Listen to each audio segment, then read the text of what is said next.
What's going on, everybody? Welcome to the Backpacking Podcast. You can see already that the chat room is starting to fill up with some conversations going on. And I am here, as always. I have John Kelly with my dear friend, the king of Kentucky backpacking, Jeremiah Stringer. How are you, my friend? Hey, dude. I'm doing great. I'm energized and ready to go. Worked all day, come home, took an awesome nap, and got up just in time to eat some dinner and hop on here to spend some time with you. Man, I'm excited about this. We cooked out tonight. It was Oh, 65 degrees, man. yes. It was a beautiful day. Should have rode the motorcycle to work. 65 degrees, man. I still can't get over it. Like, it snowed Friday night. Yeah, we got like 4 or 5 inches. It was 62 degrees Friday morning or Friday afternoon, and it snowed Sunday or Friday night.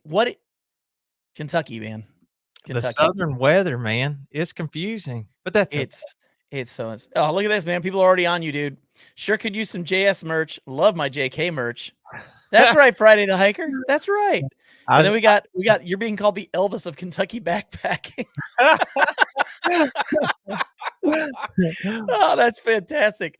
Oh, man, this is great. KeelQuest is on here tonight. Finally get a chance to be here. We're glad you guys are on. All right, shout out to them. Yeah, great folks. So Jeremiah, Uh, this is a sponsored episode we got going on tonight with a killer sponsor. Our sponsor tonight is Gossamer Gear. Take less, do more. And I have to tell you, man, I have become kind of a fanboy for Gossamer Gear. oh, tell me about it. Okay, so of course we've entered into a relationship with them. We're now doing sponsored videos. They're sponsoring some of our videos and everything. And if my voice sounds like it's going out, it's because it is. So I may just let you and Papa Bear talk later. I may just shut up and just let you guys go, which that's not true. I'll absolutely be talking. But so I ordered the 2 from Gossamer Gear, right? That's one of their tents. Yes, it's their 2-person tent. It's a trekking pole tent. It's huge on the inside. Absolutely enormous on the inside. Took it out on the trail last weekend, and no joke, man, there was a hole in the bottom of the floor, like a little slit in the floor, about an inch wide. And I was a touch disappointed, but I sent them a message and just said, "Hey, this is what's going on. I've got this tear in the bottom of my tent. Is there a way I could return this and get another one?" And I get an email back that same day saying, "Absolutely, just give us an address and all this stuff, and we'll get it taken care of." And check this out, man. Oh, what's John got? This arrived today. Still in the package. Still in the package. I haven't even opened it yet, but get this, man. This is the best part. I would have had it sooner, but I'm an idiot and didn't respond fast enough to their emails. I probably would have had this 2 or 3 days ago. They were so fast at getting this back to me. I am a huge fan of Gossamer Gears now. And I know you've been using their backpack, the Mariposa, now. So you want to talk a little bit about that? Sure, I'll quickly talk about that. I have ordered a number of things from Gossamer Gear, and one of my favorite pieces of gear is the 60-liter backpack, the Mariposa 60. And I'll tell you a few of the features. One, it's internal frame, so you know it's going to support all the weight that you're going to take. Personally, I took it very recently on a very cold trip, and as you know, when it's cold, you got to take a lot of extra gear, and that thing eats. It just kept asking for more gear. It's got 7 pockets, so you can organize everything. It's got a bunch of features that I've never seen on any other backpack that I absolutely love. And weighing in at just under 2 pounds, you can live a little bit more ultralight. You can bring a few more things that you would ordinarily. So this is a 60-liter pack that weighs under 2 pounds. You didn't tell me about this. Under 2 pounds, baby. So, you know, for me, Wow. it means an extra 2 pounds of chocolate. That's right. That's right, man. That's right. It means you're bringing all the goodies with you. Well, you can afford to whenever you have such a spacious pack and it doesn't weigh very much. Yeah, so definitely we're both big fans of Gossamer Gear, and we want to thank you guys for sponsoring this episode. We're looking forward to the relationship we have with them, and they will be sponsoring more videos in the future. Now, Jeremiah, as always, we have a fantastic guest, but before we bring our guest on tonight, let's go ahead and start the fake news ticker so that can be going today. There are some special items of news today, so I would suggest that everyone take a moment to read these because there's some really impressive stuff that's happening in our backpacking world right now that's fake. So with that said, also real quick, where was it? Let me see if I can find. Oh, John's got a comment. somebody had a really cool comment, and I want to make sure we get here. It is right here. So somebody asked, are you guys going to have Jupiter hikes on anytime soon? I've actually been in contact with him. We haven't got anything set up yet, but we're trying to get him on. So real excited about possibly getting Jupiter on here. I think he'd be a lot of fun. Oh, So that'd be great. with all that said, now let's get to the guy who's the reason we're all here, who's the reason that we're actually having this conversation tonight, and that is Papa Bear. He is an author, a podcaster of the Papa Bear Hikes podcast, and his book, Switching Gears, Rediscovering the Meaning of Life, Love, and Happiness While Backpacking Vermont's Long Trail, is available on Amazon.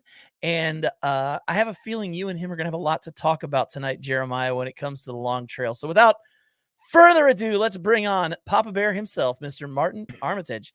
What's going on, man? Hey, it's great to be here with you guys.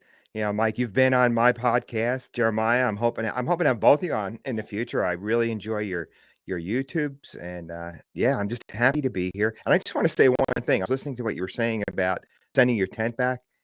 People need to listen to that. Companies backing up your gear is just so important. Yeah, it is. Oh, you couldn't be Absolutely. more right, man. That's we talked about the Hilltop Packs, about them. I think it's last week, backing their products. If you can find companies that will really stand behind what they produce, I mean, that's exactly who you want to buy from. Absolutely. Yeah. And in Yep. something else that's impressive is Jeremiah's summer load is twice my winter loadout. Dude's a beast. Jeremy from All Things Outdoors commented. He's probably right. Jeremy, by the way, I have a winter trip coming up. It's going to be winter for me. Going to be doing a little snowshoeing and stuff. I won't say a whole lot until after the trip, but I plan on taking that hammock out that you made me, brother, and I'm going to use it in the wintertime. I'm so excited. Wait, you're going to use that real thin, like see-through hammock in the winter? Cloud 71. Yep. Wow. Have you heard of this stuff? Have you heard of this stuff, Papa Bear, the Cloud 71 fabric? Yeah, I have. It's impressive. Let me know how that works in the winter. I'm not a hammock guy. I got cold in a hammock in August, but I live in upstate New York. It's not all that common to get cold in August. But Well, I plan on taking a 0 degree under. I don't know what the weather's going to be like, but I've been told to prepare for anything from like, in the single digits up in the 40s. So I'll be prepared. But John and I, we hammock quite a bit. I know John's got the 10 he's rocking right now, but we have hammocked a lot in the past. So hopefully I'm adequately prepared, but we'll see. Honestly, that tent that I used last weekend, that's the first time I've used a tent in 3 years. Yeah, I've well, only used hammocks for the past 3 years, and after sleeping in that tent for an overnight, I'm probably gonna go back to a hammock at some point. no, I don't know, man. I'm not a ground dweller, I don't think, but we'll keep going. We're gonna keep trying. yeah, Yeah. Taking one for the team. That's what I'm gonna do. it's fun to change it up, man. Yeah. But something I was going to ask Papa Bear. So you did the Vermont Long Trail, like you said, living in upstate New York. That's fairly close to you. I flew up there from Kentucky and through hiked it just in like one swoop. But I took a tent on it, and honestly, I spent one night in a tent the entire time. I think I set the tent up twice, but then I kind of got like a little trail family going, and then we all wanted to, hang out in the shelter. And then by the time that it's ready to set up, you're like, well, I guess I'm just going to sleep in here because I'm too lazy to set the tent up, and then I'll listen to everybody snore and fart all night. But that's kind of part of the journey. Wouldn't you agree? Oh yeah, when I did the long trail, when I was preparing for it, my transition from being a scout leader to going out and doing big boy trips, so to speak, I went out and bought a really nice tent, or my kids chipped in and got me one for Father's Day. And so I packed it, used it the first night, and then I used it in the first half of my trip. I think I used it once that whole time. And then the second half, I set it up maybe twice, but the last night I was like, okay, I've got to use this tent. I've carried it all this time. Right. Yeah. But yeah, on the long trail, there are just so many opportunities to sleep in a shelter that you really don't need to. And once you get north of Killington, the number of hikers really starts to dwindle. Once that if you're hiking in the AT bubble, like I had done, they're all on their way towards New Hampshire. And then you're getting to shelters. A lot of times there's just 2, maybe 3 people at the shelter.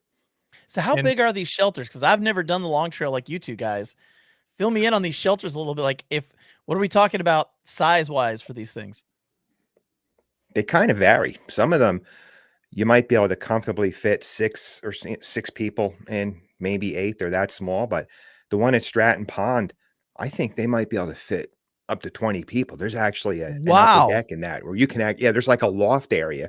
mhm. I was with the AT bubble that year. So when I got to Stratton Pond, and the thing with Wow. Stratton Pond is it's right by Manchester Center. If you're hiking northbound, it's the last place to camp before you go into town. So it's like that's a place a lot of people are going to stop and camp because whether they've done 10 miles or 5 miles, the next day they're going into town. And yeah, that's the biggest one I think I've seen up there. That's huge. Let me mention something about Stratton Pond, because this to me, I mean, I don't remember, what is that, like 5 days in, maybe 4 days in, depending on how fast you hike, something like that. I'd say, yeah, for an average hiker, probably 5 days. Yeah.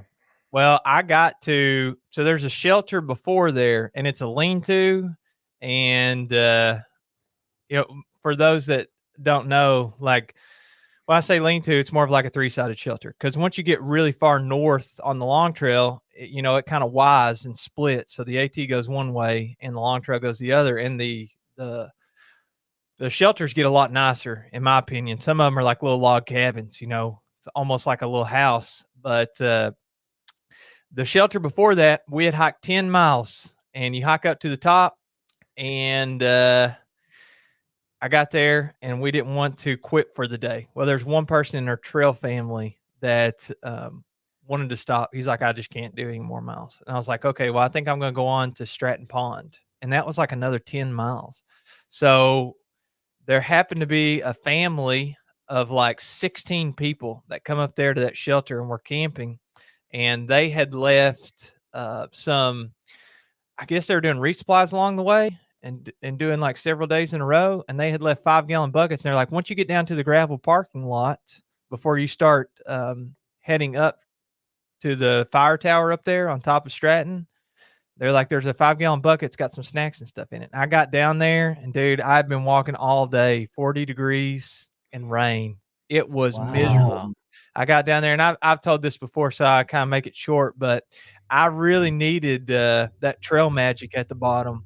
And I hiked up on the way, had some hallucinations, I think from exhaustion and the rain and everything on the way up to Stratton. Then I got to the top, and I was like, there's no way I'm climbing this tower. It's basically just a giant cloud up here. But Stratton Pond, the shelter, was like my savior when I got down there. It was warm, change clothes. There's all kinds of space. You can hang everything up and So let let me ask you out. this, just out of curiosity. You said hallucinations. What? I know Papa Bear's thinking the same thing I am. What did you hallucinate? I gotta know what you hallucinated. He's smiling because he's thinking the same thing I am. What were you hallucinating? Well, I think the rain was really in my head. And I'm telling you, dude, the kryptonite for me is low 40s, high 30s and rain. Oh Yeah. my God, I hate it. I can do pretty much anything else, but that was a 20-mile day. And at that point, once you are like halfway up the mountain, and there's all kinds of false summits on the way up there. Once you're halfway up the mountain, I'd walked like 14, 15 miles in the rain, and I was probably 100 yards away from the next false summit. And I saw a guy standing with like a black trench coat, if I remember correctly, giant umbrella, and he was just standing up there, no backpack or anything. And I was like, what is this person doing? Are they lost out here? Did they start at the trailhead down at the bottom? They're walking up. And I was like, I'm going to just put my head down, walk up there, ask him, see if everything's okay. Not that I could do a whole lot to help, but then I got up there and there's nobody there. And there's nobody on top of the mountain.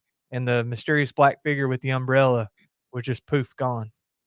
Well, the pizza ninja wants to know, did you hallucinate dancing pizzas? It's happened to the best of us. The pizza ninja. In all seriousness, Jeff Peters wants to know from Papa Bear, what kind of tent do you use? I have a Nemo Hornet. Excuse me. I've been using a Nemo Hornet since 2016, and I'm really happy with it. I'm not very tall, so the one-person tent really works well for me. I get in there, and with the few things I bring into the tent with me at night, it really does the job for me. And yeah, I'm happy with it. And in fact, we were talking about customer service. I had a situation at the end of back in the fall where the elastic had stretched out, and it just wasn't, the poles just weren't snapping back together when I folded them, and they replaced the elastic. I sent them the poles, they replaced it. But yeah, to answer that question, Wow. yeah, the Nemo Hornet 1. Nemo's an interesting company because you look at their stuff and you swear they're this huge company, but they're really still almost a cottage company in size. There really aren't a lot of people that work there. So it's interesting, the customer service, it seems like with companies like that, it's just so good. Yeah. Jeremiah, you are getting crapped on right now in, in the things. The dude with the trench coat is who makes Jeremiah's merch. I don't have merch for the record, Papa Bear.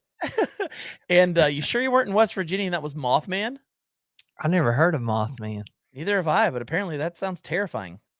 That does sound terrifying with a name like that. Yeah. You guys are right about the Nemo. I use their pad, the Nemo Tensor. I got the Alpine version, and then they also have let's see, what's their pillow called? The Philo. The Philo pillow. Yeah, it's inflatable, right? Yep. Yeah. So I use that too. Is that the only Nemo equipment that you have, Papa Bear? I just coincidentally received, I purchased the closed self pad that they have. I can't remember what they call it now, but this year I'm going to be hiking the Tahoe Rim Trail, and I decided I'd go back to trying the closed cell pad because I really, and the shelters, they're just not, they don't work. I mean, I'm always banging my elbow. I just can't get comfortable with them. So they have one that kind of folds up like an accordion. So I'm going to give that a try on some of my shakedown hikes and see if I can sleep comfortably on the ground with that. Yeah, I've seen those. Those are actually really nice. You're doing the Tahoe Rim Trail, man. That's it. That's another one of those trails that I really want to do. That's interesting. Yeah.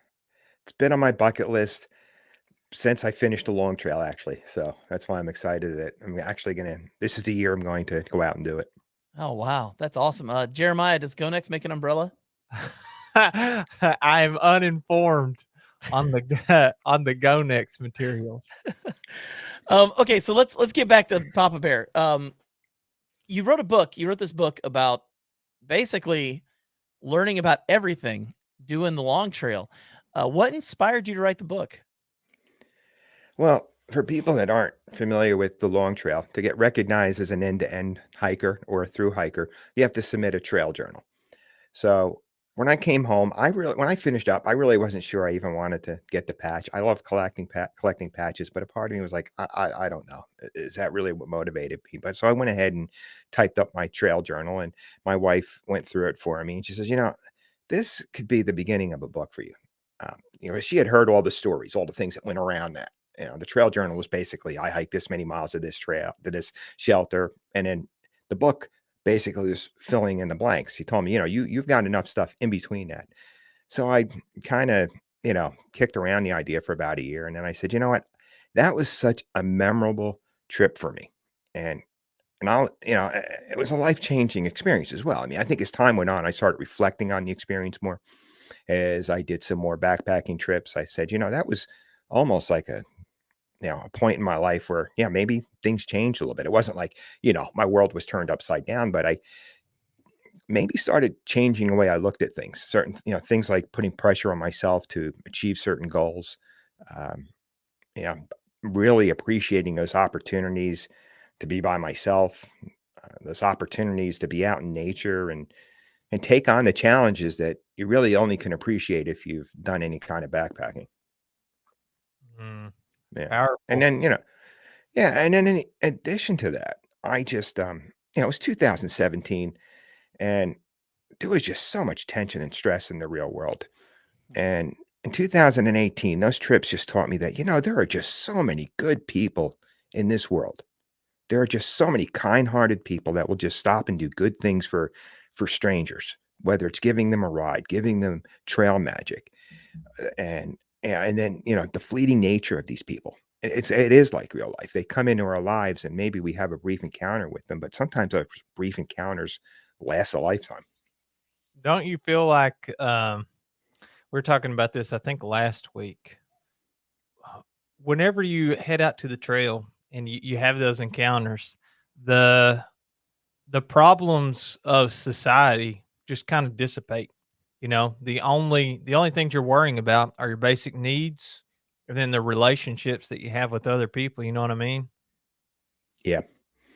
Oh, 100%. You know, my connection to the so-called real world when I'm out on the trail is, yes, I miss my wife and my kids, and I'll communicate with them and my hiking buddies. But other than that, I like to look at it as an opportunity to live like a vagabond. I'm going to throw what I need for 5 days, because I usually have my supplies. I usually go with 5 days of supplies at a time, and just gonna go wake up in the morning. I'll look at the map, and you know what? There's a shelter here, here, and here. And at every point where I can set up camp, that's when I'll make a decision how much further I'm gonna hike for the day. Yeah, and you talked about the like you with the Green Mountain Club, which is kind of the organization that is in charge of maintaining the long trail and all the information about it and that kind of stuff. Kind of like the AT Trail Conservancy. You know, they're in charge of the AT or whatever in charge, whatever that means. But they will recognize you as an end to ender. And I didn't do a written trail journal. I decided that I wanted to do like a photo journal kind of. So each day that I was on trail, I made a post on Instagram. And of course, some days you can't post because you don't have service, but you kind of make it up whenever you do. So I posted like exactly what you were describing. I'd post like 4 or 5 pictures from that day, and then it was mile whatever to whatever, and then a little bit about what the day was like, how difficult, easy, and where we slept, and that kind of stuff. But I guess I through hiked it in 2019. 19 is Yeah, 19. Yeah. 2019 in the summer, in May, June time.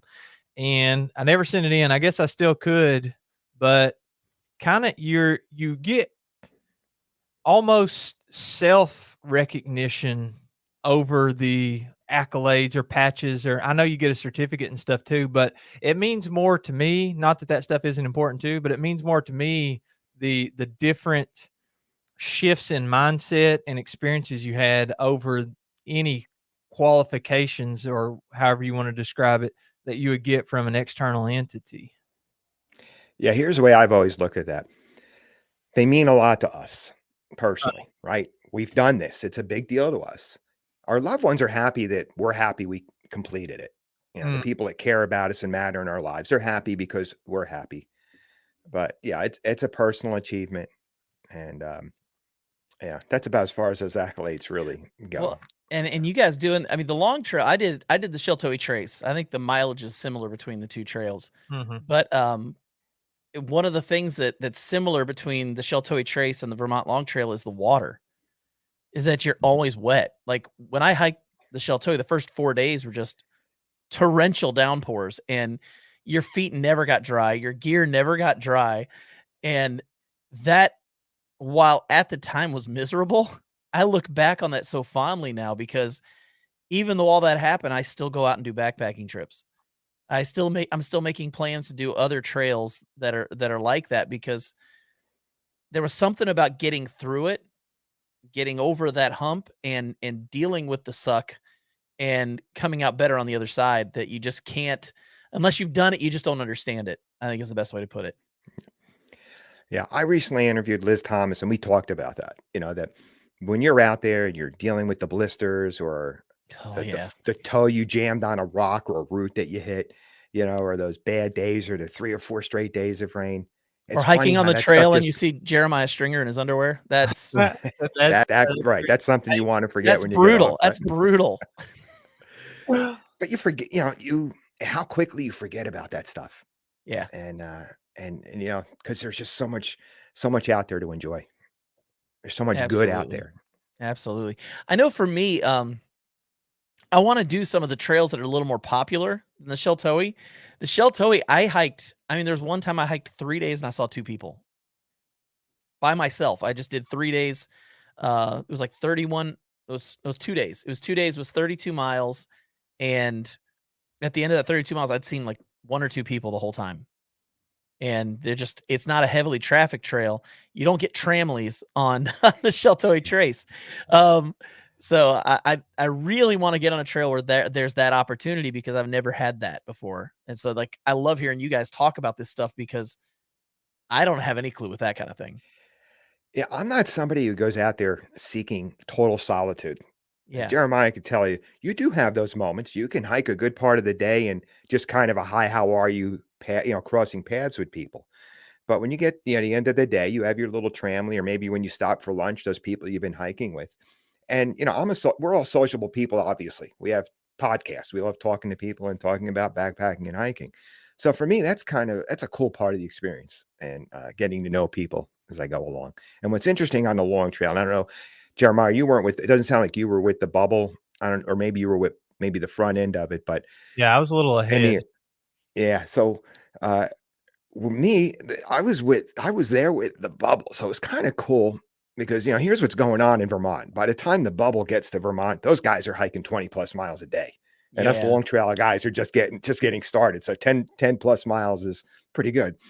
So you get your own little long trail tramley, but then you're meeting all these people from on the Appalachian Trail who are sharing their experiences with you, which I thought was really so cool.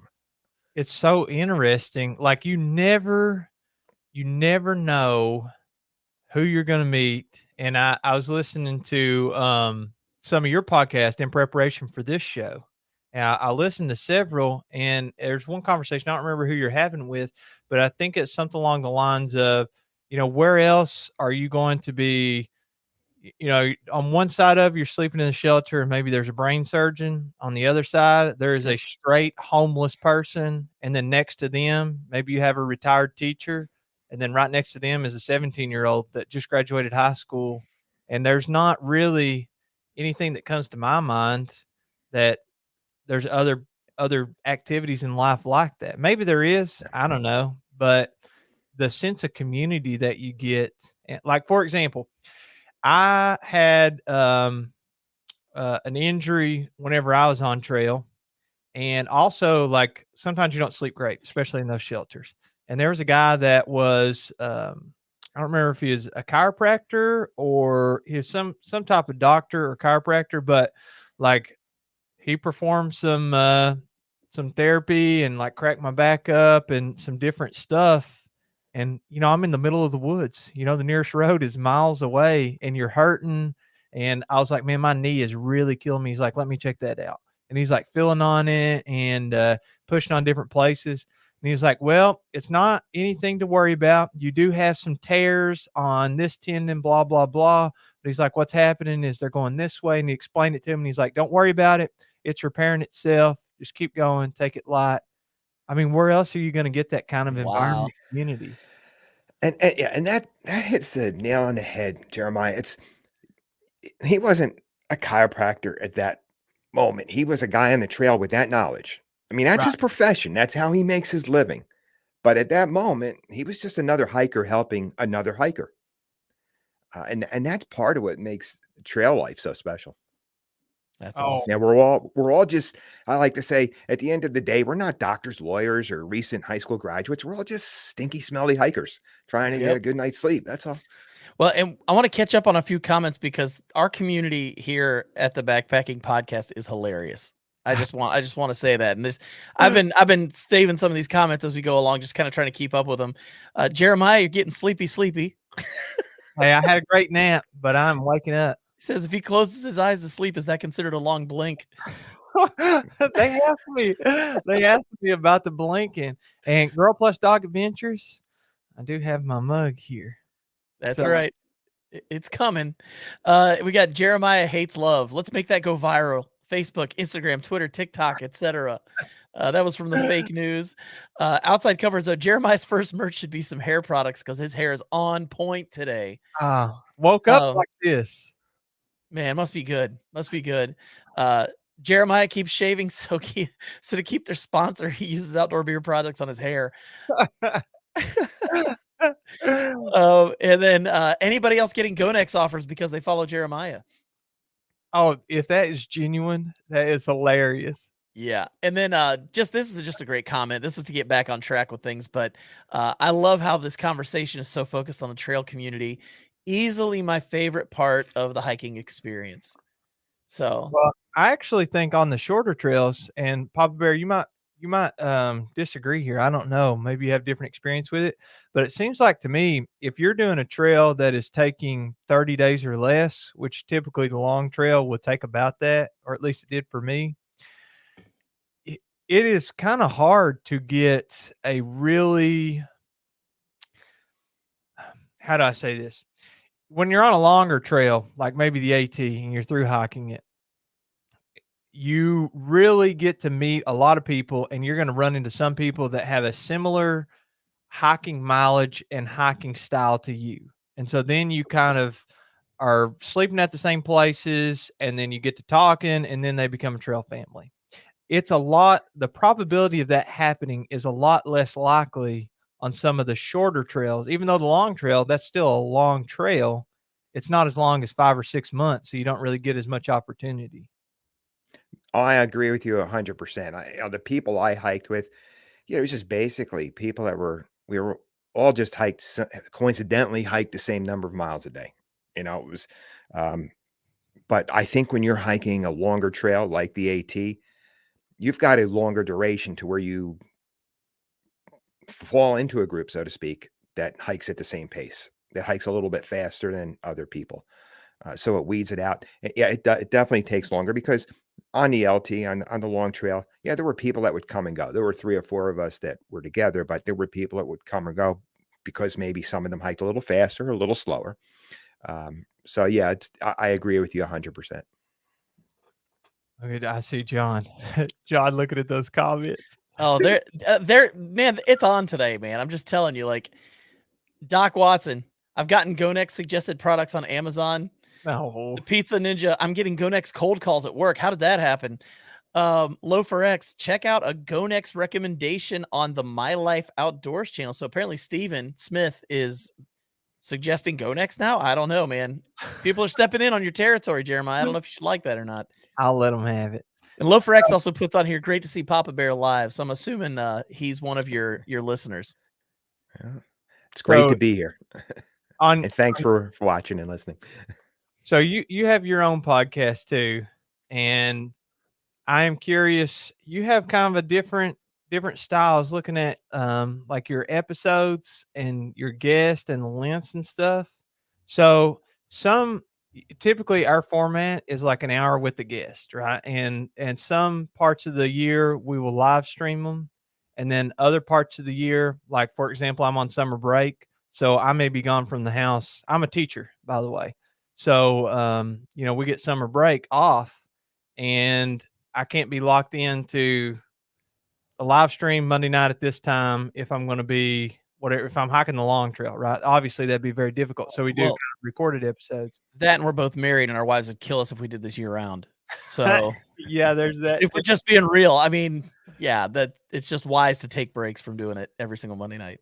But I'm curious about on your podcast, which we mentioned earlier, is called Papa Bear Hikes. How do you decide kind of the format of your show? And then some of your episodes are a little bit shorter. Some of them you got a full hour with guests and all that. So to satisfy my own curiosity, what do you think? Well, when I started the podcast, I thought I'd be able to talk once a week about hiking and backpacking, and thought, that could get boring fast. I'm just one person.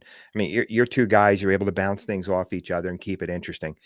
So shortly into it, I decided I want to start interviewing people because I'm interested in hearing what other people are doing. Mm-hmm. So I started inviting people on, and from there I expanded to not just backpacking and hike. Very shortly after that, I was trying to cover everything that just kind of inspired people to go outside. But yeah, my format's kind of loose. I like to tell people, all right, I have a series of questions or things I'd like to go over, a framework, but I'll ask a question. And the truth is, most of the time, that question just leads to another question. And then we're having a discussion, and it just kind of takes over from there. I like to get people on to tell me about their experiences, whether it's hiking a trail, or I've had authors on to talk about their books. John was on. We talked about his podcast and some of the activities he's been on, and some of the episodes. Yeah, I've had great episodes that last 15 minutes. I've had episodes that last 50. I interviewed somebody that, believe it or not, it was over 3 hours we talked. I had to break it up into 3 Wow. separate episodes, and then, and my wife starts, like, halfway through, she's like whispering, "Are you done? Are you editing?" And I'm like, I'm still on here, but, we had such a great conversation going, and, yeah, so, yeah, I mean, I always tell people, don't, this might be just a 15 or 30-minute interview. It could be 50 minutes, but, like I said, some great interviews are short, some take longer. Well, I was gonna say we had Shug Emery on here, and if I dare you to get Shug to stay on for an hour.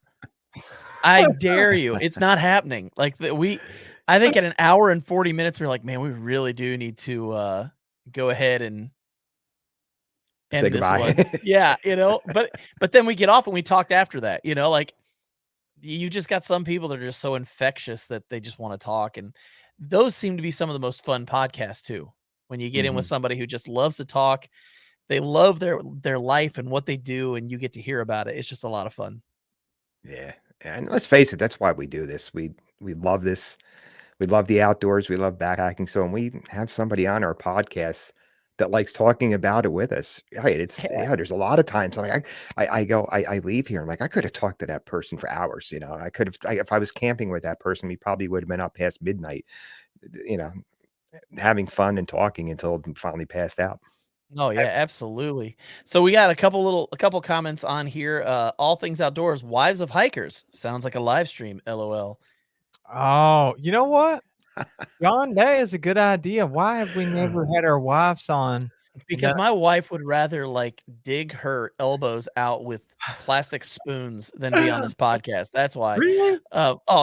She has no desire to get on no, man, she would do it if I pushed her hard enough, and then she'd be mad at me for, like, 2 months. Oh, So, okay, okay. That's what but would happen in my house. My wife would have a lot of stories, including yeah. back when I was in scouts, they called themselves the camping widows or something like that. Yeah, yeah.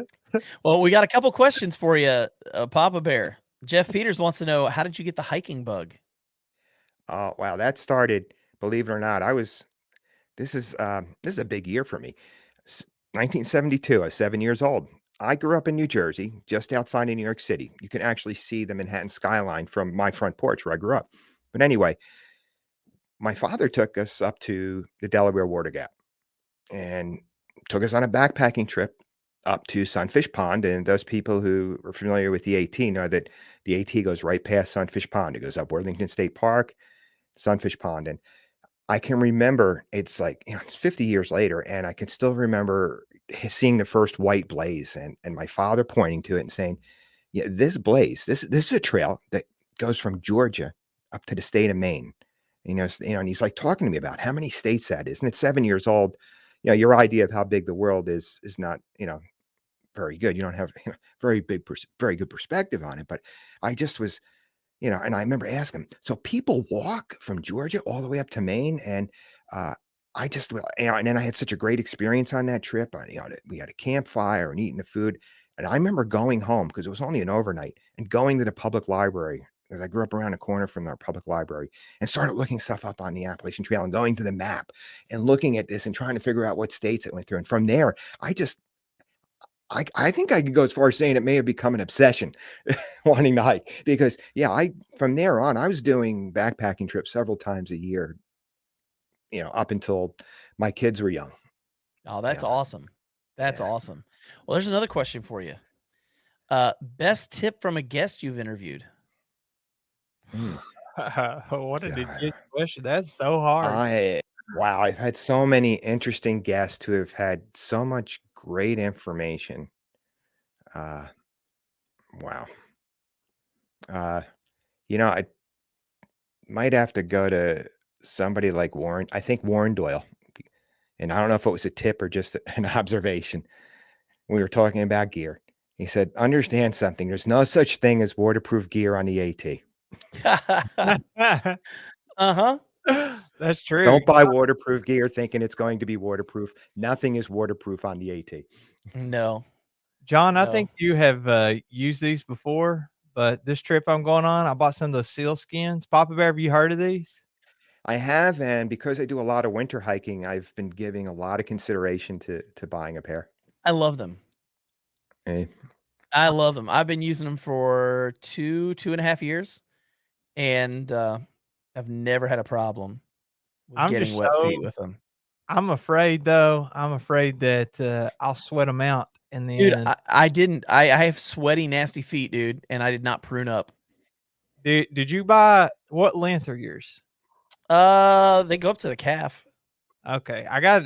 They say knee. I don't know how high that actually covers, but I assume over the calf. There's no over the calf sock I can actually get over my calves. Oh, you got some big old calves. I don't have calves, I have cows. And so, like, there's just no getting if it says it's an over the calf, I just leave it. I don't even try and bring it because it's not working. I'm gonna give it a Yeah, go. Right? I have that same concern about my feet sweating up. I sweat a lot when I hike, and that's been my concern. For winter, I do a lot of hiking. I'm in upstate New York, so we can have cold streams and even some snow on the ground late into the year, sometime, into early May some years, and even in some of the late fall hikes. And I've thought about them for those type of hikes too. You can hit a stream crossing early on, your feet get wet, and that could be uncomfortable. And on a day hike, you could be a little bit more comfortable for your hike. It might be worth it. Well, I know for me, I wore Injinji liners with them Mhm. because my biggest problem hiking is I've got a ring toe that sits over top of my pinky toe, and so they constantly rub. It doesn't matter how many miles I do; they're going to rub. I have to wear toe socks, or I'm just gonna blister up and be miserable. And so I wore Injinji liners with those socks with the seal skins, and they did a great job. According to Girl Plus Dog Adventures, I need some loom for those nasty smelling. What is loom? I've never heard of the loom. I have never heard of that. Okay, Girl Plus Dog homework. Tell us what loom is. Gotta know. Gotta find out. Now here's a question for you, Papa Bear. Since you were in the Boy Scouts, did you make Eagle? No, I wasn't personally in the Eagles in the Boy Scouts as a youth. I grew up in a town where we had almost no Boy Scout presence. I was in for a couple of years. The town I grew up in, everybody was more into sports, and I didn't. Two of my boys became Eagle Scouts, but I didn't. My time in Scouts was more as a volunteer. I spent over 20 years, total of 22 years as a volunteer with the Boy Scouts, and 12 of those as a Scoutmaster. Did you get Uh, to hike Philmont? no, I didn't. I was supposed to go 1 year and couldn't go, had to cancel, but I would have loved to because nobody has come back from Philmont. I've had boys in our troop go out to Philmont. Nobody's ever come back from there and been disappointed. Yeah, my son, I'm just hoping he wants to do Scouts. I'm gonna Yeah. get him in him when he's young, when he's allowed to be in it, and I wanna get out to Philmont. I'm using my son so I can get out to Philmont. I'm Yeah. totally using my child so that I can Hey, go there's hike no that trail. I used my kids to get back into backpacking. As soon as my Yeah. oldest was old enough to carry a pack, I told my wife, "I gotta get him outside, we can't have these kids sitting indoors all the time." So yeah, there's nothing wrong with that, John. Well, Don't feel bad about it. I'm getting my 5-year-old her first backpacking backpack, in a few weeks, and this summer, we're gonna go on our first backpacking overnight. You She's know, 5, and we're gonna get you out there. you can't start kids too young, and if you take them out there and you're just conscious of the fact that, all right, this is their limit. This is how far they can go. And I just got to make sure that it's not a miserable death march for them. They'll be hooked. I've seen it with my own kids. I've seen it with kids and scouts. In fact, cool story, if you don't mind me sharing quickly. One of Please the kids do. in my troop hiked the long trail this past summer in 2021. And he had sent me a message from day one, and he says, "Mr. Armitage, I just wanted to let you know that I'm hiking the lawn trail, and I'll keep you in touch at where I'm going." So he was like, whenever he had service, or every couple of days, sending me a message, and I was like, "Yeah, I stayed at that shelter," or "Yeah, I'm going into Manchester Center for the night," and I said, "Did you stay at this place?" "Yeah, that's where I'm staying," and it was, it was really, it was really kind of cool because he was also a part of a group of kids. I started a high adventure program, and we took these kids out. It was really like an introduction to multi-day backpacking, where we had them out on 3 and 4 day backpacking trips. So, to hear these stories of these boys that were going out on those trips, now taking on things like the Long Trail and the Adirondack 46, it really excites me to think, okay, maybe they were liking it more than I thought, or listening a little closer than I thought they were. That's awesome. See, I've got a young guy in our church who was in Boy Scouts. He's an Eagle Scout. He did Philmont. I actually helped him train for Philmont. We did some trails around here when he was getting ready for that. He's now 20. He's got a full-time job. And him and 4 or 5 other guys, we're all getting together this fall, and we're going to go down and do the Foothills Trail down in South Wow. Carolina. And he is pumped to get to do that. So Yeah. I there's had just one of the something really boys, cool about it. there is, and when on a small section of the long trail, and I mentioned this in the book, one of the young men that made Eagle Scout in our troop when I was a scoutmaster hiked for a few days with me. He went up to Camel's Hump with me, and that was just I felt like that was such a special moment, and to show you how small, we talk about how small the hiking community can be or how small trail life can be. Boy Scouts, right? We're up in Vermont. We're over 6 hours from home, near Camel's Hump, and the young man I was with had one of our troop shirts on. Somebody walks up and says, "Oh, you're from that town? I live in the next town over. Do you know this guy and this guy?" I'm like, "We know like all these people. We have all these common friends." And I said, "So you know Mr. So and so?" "Oh yeah, Mr. So and so was my assistant scoutmaster." And I was like, "That is so cool to be, That's we're incredible. out here. What are the chances to be this far from home and run into somebody from Scouts and have all these common friends?" Yeah. That is awesome. So my father-in-law, he is the one that got me into backpacking. Never would have known about it if he hadn't invited me. And he discovered it from leading Boy Scouts on some different trips around kind of the tri-state area of where I live. And I'm curious to know, I saw his experience with it and what's led to, but what do you think the most rewarding part is of being kind of the scout leader or leading the trips or however you want to describe it? Well, we got a lot of attention, or I was given a lot of attention when I left because we had a lot of Eagle Scouts. And that's not how I measure success. I think a lot of boys can go through the scouting program and girls now and not achieve Eagle Scout and have a great experience. For me personally, it's those experiences when I hear from those kids that said, "Hey, I'm hiking the Adirondack 46, or I plan on hiking the AT next year in 2 years," because one kid has actually told me that. That's rewarding. That's what's the most rewarding thing for me, being an outdoor enthusiast. Because that's how I ended up becoming Scoutmaster. I got involved in Scouts because my oldest son was in Scouts, and the pastor at our church had heard that, as he put it, "I heard you like to do some backpacking, and we really need an outdoorsy guy to lead the troop." Because the That's Scoutmaster was a great. nice guy, but he would cancel trips because there was rain in the forecast. So this guy was very That's frank great. with me. He goes, "I need somebody that isn't going to be afraid to take the boys out if it's raining and go on some long hikes with them." So, yeah. I bet you were just so bummed out about that one, weren't you? Yeah, yeah, I bet yeah. I that think was just awful. I can't believe you're asking me to do something I love. What a yeah, terrible thing. Hey, yeah. Girl Plus Dog Adventures let us know Loom is an amazing deodorant for pits, feet, and all other smelly areas. Huh. So, and she also is curious. Wait, I thought Jay's dad was Jason. Backpacking with dad. Backpacking with Jason. Shout out to him, man. Funny. Um, yeah, the Boy Scouts thing, I never did. I kind of grew up around the woods a lot, but I think it would have been cool because you get experiences with other people out in nature, people your age. And as a teacher, I kind of see what I do almost as a long-term investment. I've been teaching now for like 7 years, and it's very rewarding, but it takes a long time to get the reward. Because if you have somebody in ninth grade, then they have 4 years of high school, and then they start their real life, right? And maybe they have kids and stuff. And then later on, you see the investment that you made. And I figured it's kind of similar with the Boy Scouts. It's like a long-term investment, but you see that relationship kind of pay off and the experiences pay off as they grow up, and you see what you've instilled in them. Yeah, Here's the thing. even I was in Boy Scouts. I think you and I talked about this on your Yes, we show did. about Yeah. my experience when I was in New York. Everybody did Boy Scouts. Like there were more kids that were in Boy Scouts than weren't when I was growing up in New York. And then I moved to Ohio and nobody was in Boy Scouts. And so I think had my parents not moved from New York to Ohio, I probably would have been in Boy Scouts my whole life, and I probably would have been an Eagle Scout. I got the Arrow of Light and I did all that, and got to go up to I can't remember the name. I think Camp Baden Powell, maybe up near Yep. the Finger Lakes. Did all of that. It was great. Um, but I think it's such a regional thing. But everybody I talk to who's been through it, it's it's shaped who they are as a person. And those leaders that they came up with mean so much to them even in their adult life. Yeah. I just recently interviewed Ramdino. If you guys followed his YouTubes, all he Yeah, does a the little bit. AT Yeah. updates, right? He's an Eagle Scout.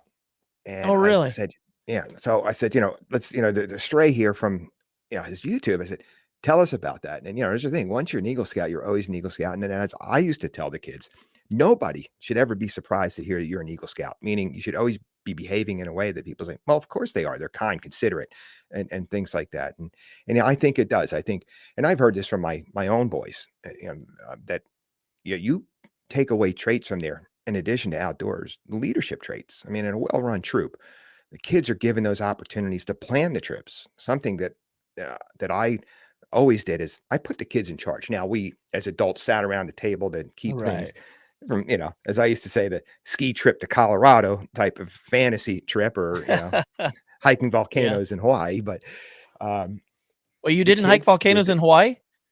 no, not yet. I told the kids, you better start selling a lot of popcorn if we're going to Hawaii. Or sell a lot of popcorn. Right. That's great. But yeah, I mean, it's just that's the other side of it.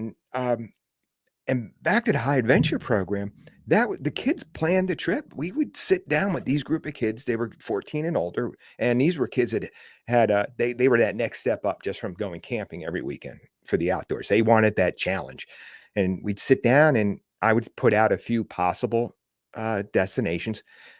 Actually, this group had hiked from the Appalachian Trail from Delaware Water Gap all the way to almost just about Sterling Forest in New York. So it was, they picked off a nice little chunk there in New York and New Jersey. But yeah, they would say, this is what we're going to do. And I say, all right, guys, how many miles do you think we can plan? How many miles do you think we can do? How many meals do you think we're going to need? And then they would take it from there. But by the last year, by the time the duration was picked out, or the destination was picked out, these kids were just running with. I just kind of sat back and they were doing all the planning. The only thing the adults did was say, how are we getting them there and how are we getting them home? They were bought in because Yeah. they were part of the planning for it. Got some great comments coming in here. Riff Outdoors, I've never seen a scout troop be successful that wasn't in the woods at least once a month. Yeah. Scott Caskey, Scouts in Philmont was a great experience, was in Cub Scout to Boy Scouts, then a leader for 15 plus years. Here's another one. My father, 77, is still active in Scouts. He has over 2,500 miles backpacking and got me into it. He and I just went last fall. Great mentoring. Two things that kill boys in Scouts: perfume and gasoline. And then another comment: take a kid backpacking in the camp for the night. I thought this was going to be really thought out and well, like just one of those awe moments. But then he says, teach a kid to backpack and they podcast for life. And then another comment. We're at that point where we have to ask this question. They've been waiting, and I warned you about this, Papa Bear. I warned you. I bet Papa Bear has an epic poop story. You know what? Yeah, I have one from when I was younger, and maybe this is what it might have scarred me for life. I don't know, but when I when I hike now, like last year I went out and hiked. With the pandemic, I really, I decided to go back and re-hike a section of the AT that I'd hiked previously, and this is true. I look for places I can camp with. There's bear boxes and there's privies. Okay, so Yeah, I guess. Yeah, when I was about 12, I thought I was in a nice, safe spot, and I mean, a guy, he looked like he was much older than me, but probably just a guy and his girlfriend, or maybe in her 20s, like walked right up on me, like feet away from me while I'm, about to, I was like too late. I was already, well into taking care of my business at that point. And I just like jumped up and I was like, got on my pants and my shoe and they just kept walking like they didn't see anything. It was like, I thought, oh, that was pretty cool, because I probably would have laughed at me if I walked up on it, but And you were 12 years old? Is that what you said? Yeah, I was 12 when that happened. Yeah. That is hard for life. Needless to say, I was practicing leave no trace as far as digging cat holes and going far enough off the trail long before it was ever such a thing. Had nothing to do with the environment, though. It had to do more with no way am I going to let somebody walk up on me again when I'm doing that. I, Oh man, we're getting a couple comments here. It took 52 minutes for poop stories to come out, and then Friday the hiker says, "Papa Bear delivers."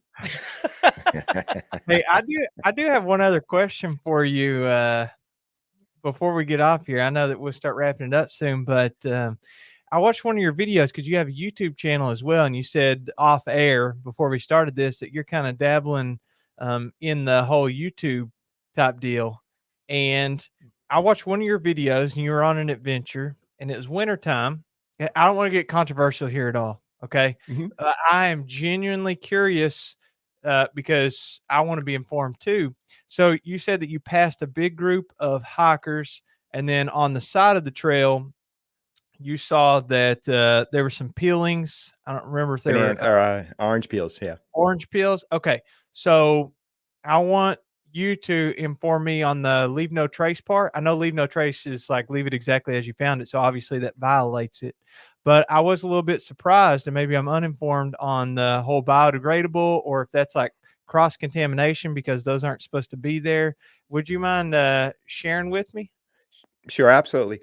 According to Leave No Trace, unless that food product, those peels, are indigenous to the area, and when Mhm. I told it goes as far as if it's an apple, there has to be an apple tree within 50 feet if you throw the apple core in the ground.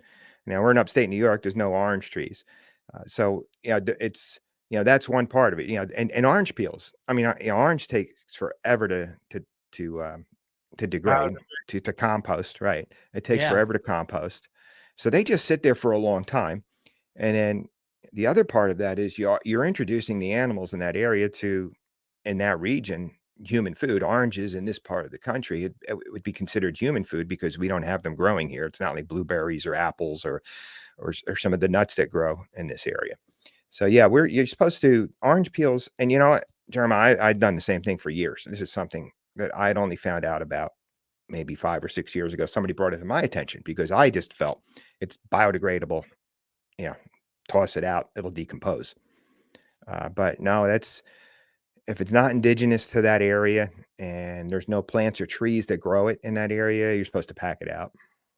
Sure. Well, I appreciate you answering that. I know that leave no trace can be like a kind of a hot topic, hot Yeah. button issue, but I was Mhm. curious after watching that, and that was one thing I remember from one of your videos. So thank you. Yeah, and I kinda made a bigger deal than it should have been. Um, I guess I needed content. But, Don't hide from your but convictions, man. Don't hide from your convictions. You were no, speaking but, from the heart. You were speaking no, from but, the heart, man. it is something that I preach with my kids. It was something I've always felt very strongly about, and once it was brought to my attention, I did adhere to it. And, yeah, I mean, a lot of times, we just need to be made aware of some things. We don't go out there and break these rules on purpose. We just need to have it brought to our attention. Yeah, there are a lot of people that are just getting into backpacking and they just don't know. Like when I take newbies out backpacking, every time I'm having to stop and go, "Hey, whoa, whoa, don't do that. Don't do that." It may Mhm. be any number of things, but like peeing beside a running water, Right, yeah. don't do that, man. Don't do that. But just the little things that unless you're out there and you know about it, you're not educated in it, you just don't know. Does that make them evil people? No. It just means they don't know. And Yeah, as long as we can understand that going into it, it's amazing how much more we can all get along and teach people how to properly treat the outdoors. So yeah. this is the end. Like we are nearing the end here, I should say. And what we like to do is give you the opportunity to share with everybody how they can find you online. So if you don't mind just kind of sharing with everybody where they can find you on the net and how to just learn more about you and get into your content. Sure, thanks, Mike. The best way to get to find me would just be to go to my website, papabearhikes.com. I made the mistake when I started this going with my trail name that my middle son had given me years ago, but there's a lot of Papa Bears out there, it turns out. So all my social media, the links are directly there. So you can just click on the link I'm on Facebook, Instagram, Twitter, and the YouTube channel is Martin Outside. As Jeremiah pointed out, I'm just getting into that now, but I'm looking to expand it, maybe have some of my interviews on there. Um, but yeah, that's the best way to do it. On my website, you can listen to past interviews. There's a link there for for the book. Yeah, that's the best way to get me. Excellent. Excellent. Well, we definitely appreciate you being on, man. This has been a lot of fun. Just learning from your experiences and the things that you've seen and that you've experienced. Thank you for being on, man. Really appreciate Hey, you being here. it's been a pleasure, guys. And I Absolutely. want to Well, have you guys on my podcast. I want to have you guys on soon. we'll Yeah. have to, man. We'll have We'll to. have to, we'll have to tell our audience whenever we go on there so they can check out that episode, because on this ship, we are at the helm. But Yes. if we're on somebody else's podcast, that means they do all the work. We answer the questions. But I know it'll be a great conversation and we'll have a lot of fun. Oh, Hey, yeah. with the It two of looks you like guys, you know, my style, I'll just be lobbing the bombs out to you guys and let you guys banter and fight with each other. I'll get you guys fighting with each other. Man. So we're playing softball is what you're saying. We're playing softball. Guys went easy on me. Well, people are loving the night. Roof Outdoors, awesome guest tonight. Fun show. Keel Quest, new friends of Papa Bear Hikes. Thank you for being on, man. If you'll hang out in the green room for a Thank little, you. we'll get with you in just a second. Absolutely. Awesome. That was great, man. That was great. I had a lot of fun. I learned some stuff. It's always fun also reminiscing on the long trail, you know, meeting another end-to-ender and thinking about and reliving some of those memories. I don't have that that patch or the certificate saying I did it, but I'm really thinking that my first tattoo will be an outline of the state of Vermont with the long trail going through it. That could look real good right here at the top of the back. You know, I've got one already drawn up of the Sheltoe Trace, and I just haven't done it. I haven't pulled the trigger on it yet. And maybe this year I pull the trigger on that tattoo. I haven't pulled the trigger because I haven't wanted to pay for it. That's part of my problem too. But man, big thank you to our sponsor tonight, Gossamer Gear, for hooking us up with some really sweet gear and partnering with us. Big thank you to everybody who tuned in tonight. As always, we have the best audience in the world, and you guys make this 1,000 times more fun for us. So thank you guys for tuning in. Tanya Browning, you both can go and together and stream it. Maybe that's what we'll use our podcast money for. We'll go get tattoos. Hey, there you go. I don't know if you might watch that. That's okay. I wouldn't watch it. Me either. Henry went for like a little sissy. But I guess we'll see everybody next Monday with tuning in to watch us and Elevated Oats. I know that's going to be a really interesting one. They reached out to us and they've got a really interesting story. So if you're curious, next week we're going to be talking with the folks from Elevated Oats. Get online and check them out. And with that said, Jeremiah, we'll catch everybody on the next one. Adios.